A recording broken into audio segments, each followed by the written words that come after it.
أو كما قال النبي عليه الصلاة والسلام बातिल से दबने वाले आसमां नहीं हम बातिल से दबने वाले आसमां नहीं हम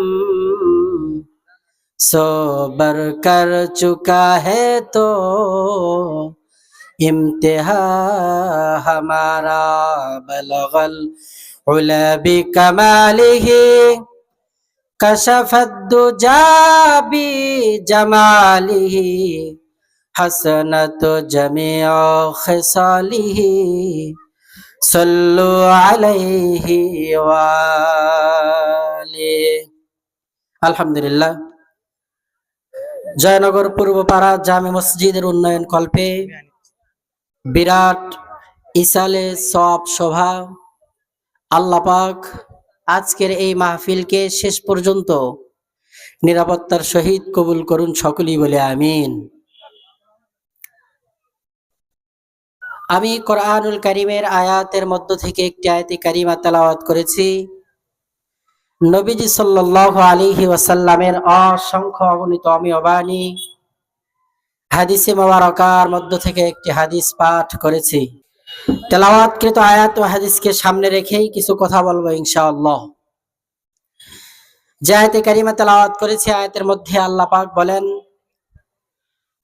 وَمَنْ أَحْسَنُ قَوْلًا مِّمَّنْ دَعَا إِلَى اللَّهِ।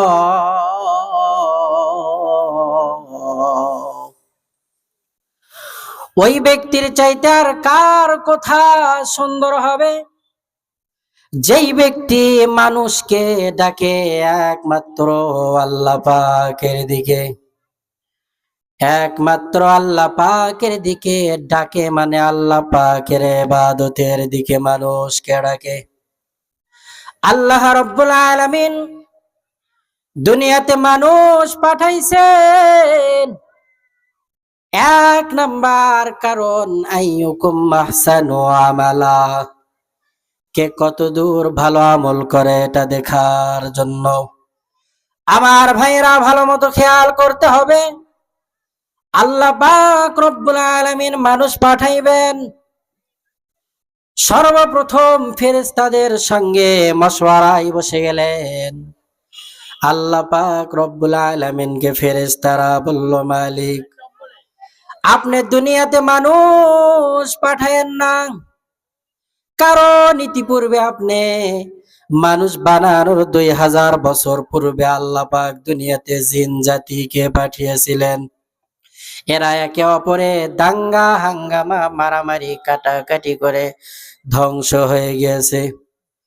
আল্লাহ পাক রব্বুল আলামিন বললেন, ও ফেরেশতারা, আমি রব যা জানি, ক্বালা ইন্নী আ'লামু মা লা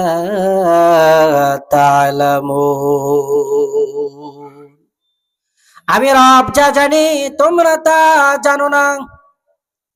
আমি রব দুনিয়াতে মানুষ পাঠাইতে চাই। আমার ভাইরা, আল্লাহ পাক রব্বুল আলামিন মানুষ বানিয়েছেন 4টি জিনিস দ্বারা। কয়টি জিনিস দ্বারা? এক নম্বরে মাটি, দ্বিতীয় নম্বরে আগুন, তৃতীয় নম্বরে পানি, চতুর্থ নম্বরে বাতাস।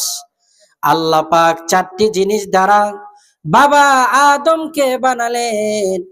আদম নবীকে বানানোর জন্য আল্লাহ পাক রব্বুল আলামিন ফেরেশতাদের সঙ্গে মশওয়ারা করার পরে ফেরেশতাদের সরদার জিবরাইল আলাইহিস সালাম কে বলল, জিবরাইল তাড়াতাড়ি জমিনে যাও, গিয়া মানুষ বানানোর জন্য মাটি নিয়ে এসো।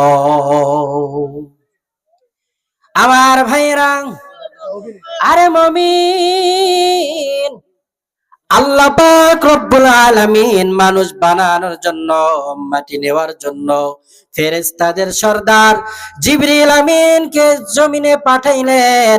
জিবরাইল আলাইহিস সালাম জমিনের সম্মুখ পানে দাঁড়িয়ে গেলেন। মাটির দিকে হাত বাড়াইছে, সঙ্গে সঙ্গে মাটির জবান খুলে গেছে। আর ডাক দে বলে, জিবরাইল আমি মাটিকে নিও না। বলে কেন? বলে এই মাটি দ্বারা আল্লাহ পাক মানুষ বানাইবেন। মানুষ বানানোর মূল মাকসাদ হলো ইবাদত করা। যেই সমস্ত বান্দাদেরকে আল্লাহ পাক রব্বুল আলামিন ইবাদতে পাবে না, আল্লাহ পাক তাদের জন্য জাহান্নাম বানিয়েছেন।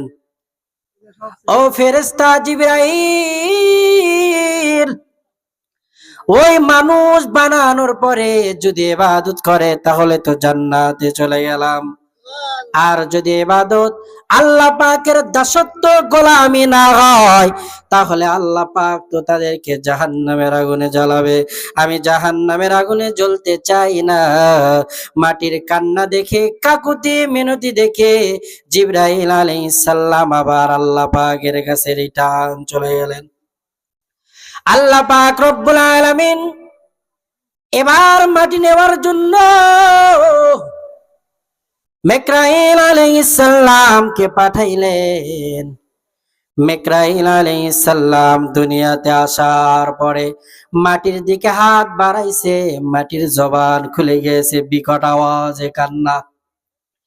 ও মাটি কেন কান্না করো? মাটির জবান খুলে গেছে। ও ভাই মিকাইল, আমি আমার জিন্স থেকে, আমি আমার স্বজাতি থেকে আলাদা হতে চাই না। মাটি তার স্বজাতি থেকে আলাদা হতে চায় না, কিন্তু সেই মাটির মানুষ আমরা, সৃষ্টির শ্রেষ্ঠ মাখলুক ইনসান, আমরা একই মাটির মানুষ হওয়ার পরেও আমরা একই ছাদের তলে, আমরা একই বাড়িতে থাকতে পারি না, একই এলাকায় থাকতে পারি না। কথা বলেন ঠিক কিনা? আমার ভাইয়েরা বড় ভাই ছোট ভাইকে দেখতে পারে না, আবার ছোট ভাই বড় ভাইকে দেখতে পারে না। এই নিমক হারাম, বাবার পরে যার মর্যাদা তিনি হইল বড় ভাই। কথা গণ ঠিক কিনা? বড় ভাইয়ের সঙ্গে বেয়াদবি করা মানে বাবার সঙ্গে বেয়াদবি করা। আল্লাহ পাক রব্বুল আলামিন বললেন আমার হক সর্বপ্রথম, এরপরে হলো আমার পয়গম্বর মুহাম্মদুর রাসূলুল্লাহর হক, এরপরে বান্দাদের জন্য হক হইল তার পিতা মাতার হক।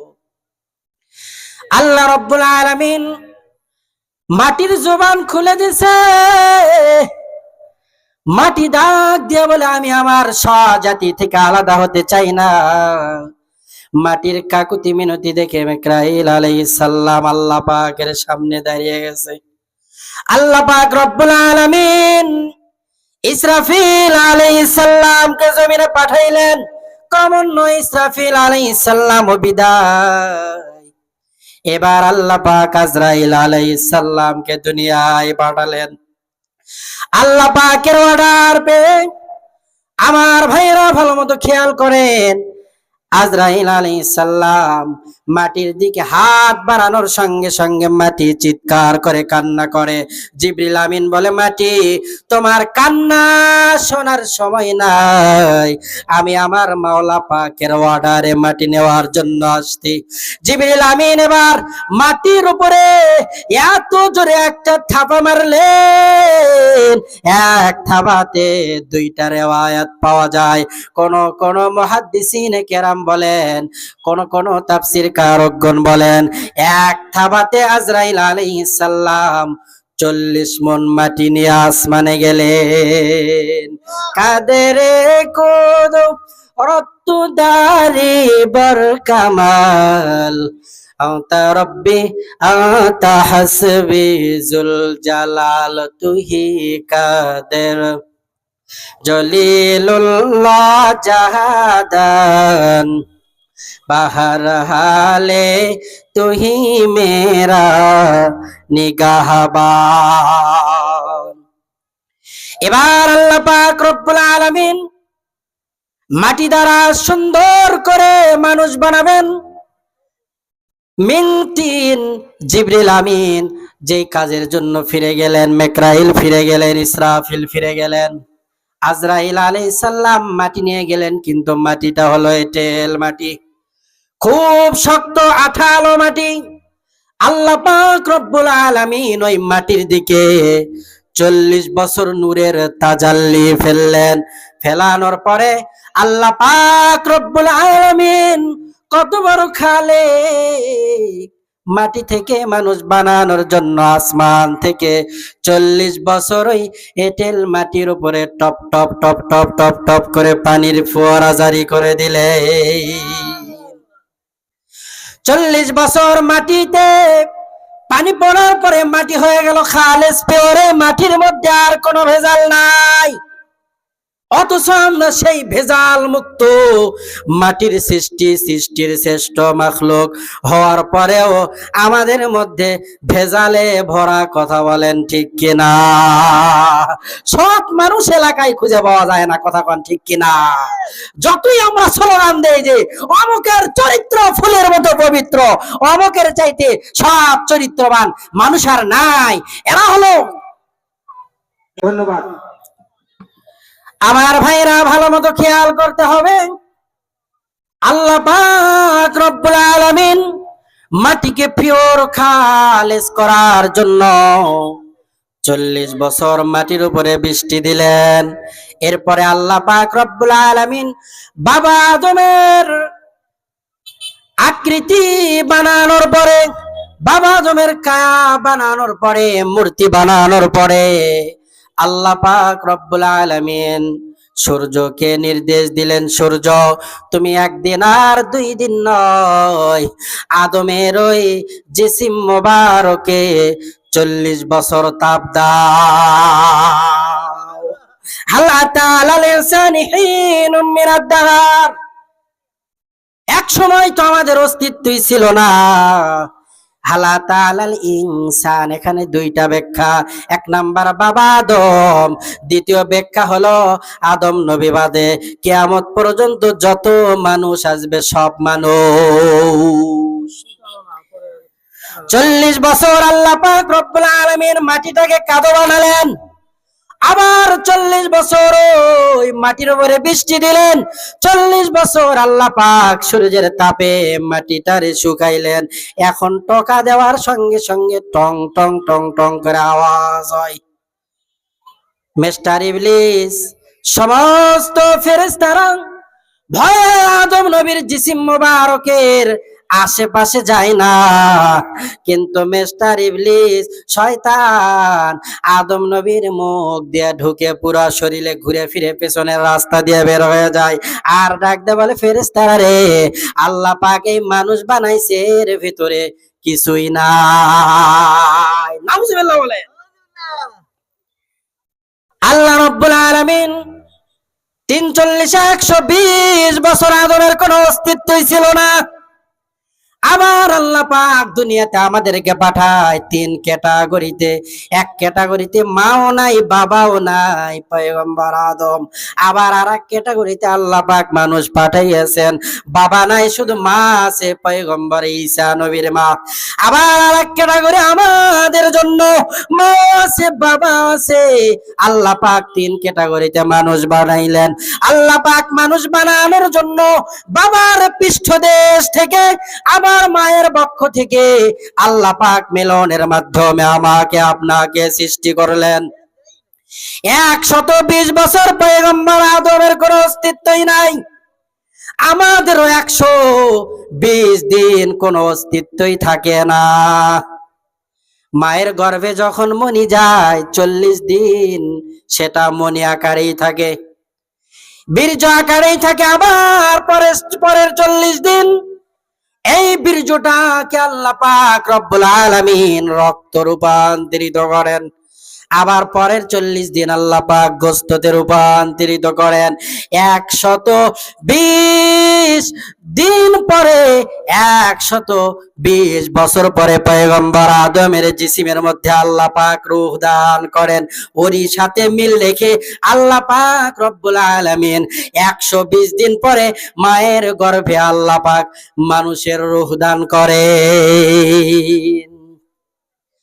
আমার ভাইরা, আল্লাহ রাব্বুল আলামিন পয়গম্বর আদমকে বানালেন 120 বছর পরে। আল্লাহ পাকের নির্দেশ রূহ শরীরের মধ্যে দেওয়ার পরে পয়গম্বর আদম সঙ্গে সঙ্গে তার জবান দিয়ে বললেন, আলহামদুলিল্লাহি রব্বিল আলামিন। আল্লাহু আকবার বলেন। এই কালামে জিন্দা কুরআনে হাকিম, হিকমতে উলায়া জালাসাতু কদিম, জামিউল ইলমি ফিল কুরআনে হাকিম, তাকাসারাত আনফু আফহামুর রিজালি, বুখা কুরআন কালামুল্লাহ বসানো, কদিমাস্তি কদিমাস্তি নাইন। আমার ভাইরার মুমিন, আল্লাহ পাক রব্বুল আলামিন বাবা আদমের সর্বপ্রথম জবান দিয়ে আওয়াজ বের করলেন, আলহামদুলিল্লাহ রাব্বিল আলামিন। সেই বাবা আদমের সন্তান হওয়ার পরেও আল্লাহ পাক রব্বুল আলামিন আমাদেরকে দুনিয়ার জমিনে পাঠাইলেন, মায়ের গর্ভে আল্লাহ পাক খাওয়াইলেন। দুনিয়ার জমিনে আসার পরে শক্ত খাবার খাইতে পারি না, আল্লাহ পাক রব্বুল আলামিন নরম গরম দুধের ব্যবস্থা করলেন। ওই মায়ের স্তনের মধ্যে সন্তান কথা বলতে পারে না, আল্লাহ পাক এই মানুষের জবানের মধ্যে এমন একটা ভাষা দিয়ে দিলেন, যেই ভাষা বাবাও বোঝে, মাও বোঝে, দাদাও বোঝে, দাদিও বোঝে, যেই ভাষাটা এলাকার সবাই বোঝে, এমন একটা ভাষা আমার আপনার জবানের ভেতরে দিয়ে দিলেন। আল্লাহ পাক ডাকতে বলো, বান্দারে আমি রবের কোন কোন নিয়ামতকে তুমি অস্বীকার করবা? আবার তোমার একটু বয়স হয়ে গেল, আমি আল্লাহ পাক তোমার জন্য নরম নরম খাবারের ব্যবস্থা রেখেছি। তুমি যখন প্রাপ্ত বয়সে উপনীত হয়ে যাইবা, আমি রব তোমার জন্য হরেক রকমের খাবার ফল ফ্রুটের ব্যবস্থা করেছি। ওরে বান্দা, তুমি যদি এত কিছু করার পরেও আমি রবের না শুকরিয়া আদায় করো, তাহলে বান্দা তুমি মনে রাখিও, তোমার জন্যই আমি রব্বুল আলামিন জাহান্নামের আগুনকে প্রস্তুত করিয়াছি। শুকর আদায় করতে হবে। প্রথম মানবের সর্বপ্রথম কথাই ছিল আলহামদুলিল্লাহি রাব্বিল আলামিন। আমার ভাইরা, আল্লাহ রাব্বুল আলামিন ওই রূহের জগতের মধ্যে বাবা আদমের পৃষ্ঠদেশ থেকে আমাদেরকে সৃষ্টি করলেন।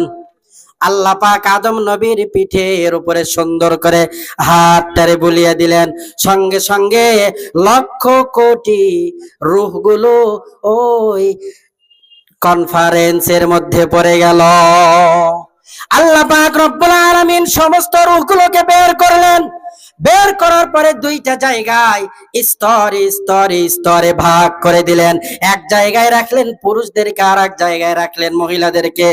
আর আল্লাহ তাআলা ঘোষণা করে দিলেন, ও রূহ, তোমাদেরকে আমি রব্বুল আলামিন দুনিয়ার জমিনে পাঠাইব, কিন্তু আজকে তোমাদের মিলন মেলা। এখানে যার যার দিকে যে তাকাইবা দুনিয়ার জমিনে, তার সঙ্গে তোমার বিবাহ হয়ে যাবে। সেই দিন যেই রূহ যেই মহিলার দিকে তাকিয়েছে, অপর রূহের দিকে আল্লাহ পাক রব্বুল আলামিন দুনিয়াতে তার সঙ্গে তার বিবাহের ফয়সালা করে দিয়েছে। তাহলে যুবক ভাইরা যদি আজকে যে ঘুরে ভালোবাসায় যুবকদের প্রাণ এখন হাই, কিছুদিন পরে এই প্রাণ হাই আর থাকে না, লো হয়ে যায়। কিছুদিন পর লো হতে হতে হাই প্রাণ, একটা সময় আমার আপনার লাল টকটকে রক্তের যুবকের হাই প্রাণটা নাই হয়ে যায়। কথা বলেন ঠিক কিনা? আমার ভাইরা, আল্লাহ রাব্বুল আলামিন ওই রূহের জগতের মধ্যে সমস্ত রূহগুলোকে আবার মৃত্যু দিয়ে দিলেন। কি দিয়ে দিলেন? এজন্যই তো আল্লাহ পাক বলেন, কাইফা তাকফুরুনা বিল্লাহ ওয়া কুনতুম আমওয়াতা। মানুষ কি এমনি মরে নাকি? আগে বানাতে হয়, তারপরে সে মৃত্যুবরণ করে। আল্লাহ পাক রূহের জগতে বানাইছেন। আল্লাহ পাক যেখানে আমওয়াত না বলে আহইয়াতা বলতে পারতেন, কারণ আল্লাহ পাক তো জিন্দা করবেন। আল্লাহ পাক বললেন তোমাদেরকে রূহ স্বরূপ বানানোর পরে আমি রব মৃত্যু দিয়েছি, সেখানে মানুষ কিয়ামত পর্যন্ত থাকবে। ফেরেশতারা বলল আল্লাহ এতগুলো রূহ আদম নবীর পৃষ্ঠদেশ থেকে বের করলেন, এত মানুষ দুনিয়াতে তো জায়গা নাই বসবাস করার। আল্লাহ তাআলা জানিয়ে দিলেন মানুষ আসবে যাবে, দুনিয়াতে কিছু মানুষ জন্মগ্রহণ করবে, আবার কিছু মানুষ বিদায় নিয়ে চলে যাবে। ক্রমান্বয়ে রূহ শেষ। আমি আল্লাহ রব্বুল আলামিন ইসরাফিলের মাধ্যমে সিংহায় ফুৎকার দিয়ে দিব। ইয়া আইয়ুহান নাস ইত্তাকু রাব্বাকুম ইন্না যালজালাতাস সাআতি শাইউন আযীম। ইয়া আইয়ুহান নাস ইত্তাকু রাব্বাকুম, হে লোক সকল মানুষ আল্লাহ পাককে ভয় করো। ইন্না যালজালাতাস সাআতি শাইউন আযীম, কারণ এমন একটা জালজালা হবে যেই জালজালাটা আযীম। ইসরাফিল আলাইহিস সালামের সিংহার ফুৎকারের মাধ্যমে পুরা দুনিয়ার সবকিছু তছনছ হয়ে যাবে। ওই পাহাড় পর্বতগুলো সব তুলার মতো উড়তে থাকবে, এই জমিন ফেটে একটা সময় পানি বের হতে থাকবে। আমার ভাইরা, ইসরাফিল আলাইহিস সালামের সিংহার ফুৎকারের মাধ্যমে দুনিয়ার সমস্ত মানুষগুলো ওই বিকট আওয়াজে ইন্তেকাল করবে। আল্লাহ পাক রব্বুল আলামিন ওই কিয়ামতের ময়দানে সমস্ত মানুষদেরকে একত্রিত করবে। সমস্ত মানুষগুলো ওই কিয়ামতের ময়দান, বড় ভয়াবহ ময়দানের মধ্যে তার গুনাহ অনুযায়ী হাবুডুবু খাইতে থাকবে পৌঁছার রক্তের মধ্যে। আজকে সূর্য 13,9,13,00,000 মাইল উপর থেকে তাপ দেয়, আমরা সহ্য করতে না পেরে ছাতা ব্যবহার করি, গাছের নিচে ছায়া তলে বসে থাকি। কিন্তু ওই কিয়ামতের ময়দানে আল্লাহ পাক সূর্যকে আধ মাথার উপরে আনবে, মানুষের মাথার মগজগুলো টকবক টকবক করে ভাতের মারের মতো ফুটতে থাকবে। জাহান্নামের চিৎকার গুলো মানুষগুলো একবারে বেকার হয়ে যাবে। জাহান্নামের চিৎকার শুনে মানুষগুলো পয়গম্বর আদমের নিকটে যাবে। এরপর আদম নবী বলবে আজকে আমার কোনো পাওয়ার নাই।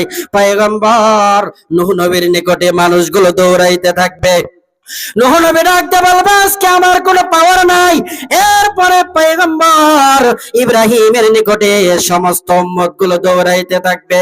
ইব্রাহিম নবী ডাক দেয়া বলবে ও হাসরের ময়দানের মানুষ, আজকে ঘুরিয়া ফিরিয়া কোনো লাভ নাই রে, তাড়াতাড়ি যাও মুহাম্মাদের কাছে, কারণ মুহাম্মদ রাসূলুল্লাহ রব্বি হাবলি উম্মতি উম্মতি বলে কান্না করছে।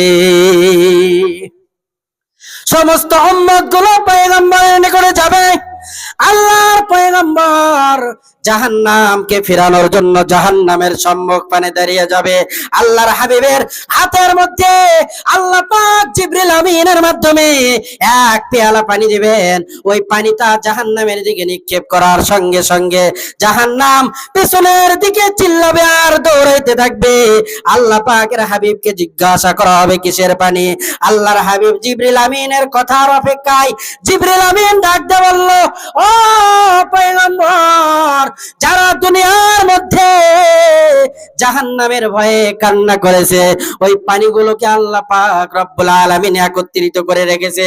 আজকে জাহান্নামকে ফেরানোর জন্য ওই পানি থেকে কিছু পানি আপনারে দিয়েছে। আল্লাহ পাকের হাবিবের কান্না বেড়ে যাবে। আল্লাহর হাবিবকে আল্লাহ তাআলা ডাকতে বলবে হাবিব কান্না করেন কেন? আল্লাহ রব্বুল আলামিনের প্রশ্নের জবাবে হাবিব বলবে আমার এই ভয়াবহতার দিনে একটা উম্মত যদি জাহান্নামে যায় তাহলে আমি রাসূল জান্নাতে যাইতে চাই না। আল্লাহ পাক রব্বুল আলামিন ডাকতে বলবে লিমানিল মুলকুল ইয়াউম, আমি এই বাদশাহী এই কিয়ামতের দিবসের মালিক, আর পয়গম্বর আপনি হলো এই কিয়ামত দিবস বাদশা। আপনি সুপারিশ করে করে যাকে ইচ্ছা তাকে জান্নাতের মেহমান বানিয়ে দেন।